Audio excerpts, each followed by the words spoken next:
السلام علیکم مولانا صاحب، ہمارا سوال یہ ہے کہ ہم نے 10ویں پاس کر چکی ہے اور ہمارے پاپا بول رہے ہیں کہ اب تم آگے مت پڑھو، ویسے بھی تم پڑھ کے کیا کر لو گی، ویسے بھی تمہیں کام ہی تو کرنا ہے، تو کیا یہ چیز ٹھیک ہے؟ ہمارے سوال کا جواب ضرور دیں، شکریہ، خدا حافظ۔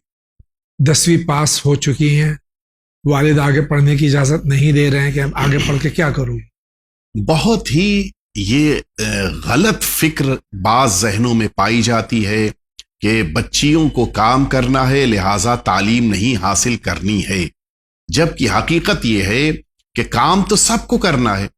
کیا صرف بچیوں ہی کو کام کرنا ہے؟ لڑکوں کو کام نہیں کرنا ہے، بلکہ لڑکوں کو بھی کام کرنا ہے، اور بچے بچیاں دونوں مل کر اگر یہ اچھی طرح سے تعلیم حاصل کر کے کام کریں گے تو ان کے کاموں کا وزن بڑھ جائے گا۔ بے شک۔ اور اسی لیے اسلام نے جتنی تاکید تعلیم کے متعلق کی ہے، کسی چیز کے لیے نہیں ہے، بے شک جی، حتیٰ سارے احکام کے لیے عام لفظ استعمال کیا گیا، لیکن جب تعلیم کی بات آئی تو خاص طور پہ یہ بات کہی گئی کہ مردوں پر بھی اور خواتین پر بھی علم کا حاصل کرنا لازم ہے۔ طلب العلم فریضۃ علی کل مسلم و مسلمہ، دونوں پر، مسلمان مرد مسلمان عورت دونوں پر لازم ہے کہ تعلیم کو حاصل کریں۔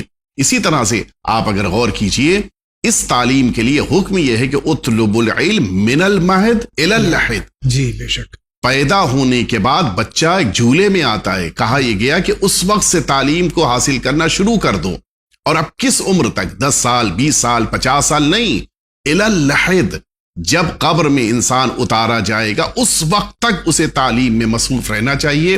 اور اس میں دونوں شامل ہیں، بچہ بھی شامل ہے، بچی بھی شامل ہے، کوئی محدودیت نہیں ہے کہ ایک اسٹیج پر پہنچنے کے بعد یہ کہا جائے کہ بس اب میرا علم یہاں پہ رک گیا، ختم ہو گیا۔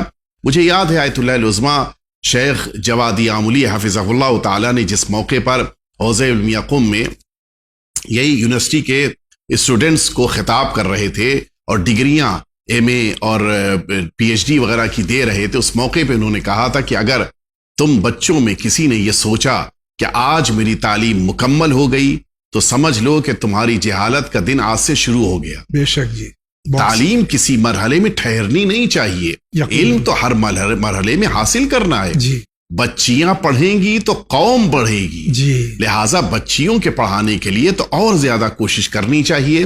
لہٰذا میں درخواست کروں گا ان والدین سے کہ جو اپنی بچیوں سے متعلق یہ فکر رکھتے ہیں وہ زیادہ سے زیادہ اپنی بچیوں کو پڑھائیں، زیادہ سے زیادہ ان کی ترقی کے لیے کوشش کریں، اس لیے کہ ایک لڑکا پڑھے گا تو گھر میں روزی روٹی آئے گی، ایک بچی تعلیم حاصل کر لے گی تو پوری نسل کو وہ سنبھال لے جائے گی، لہٰذا بچیوں کو پڑھانا زیادہ ضروری ہے۔ بہت بہت شکریہ۔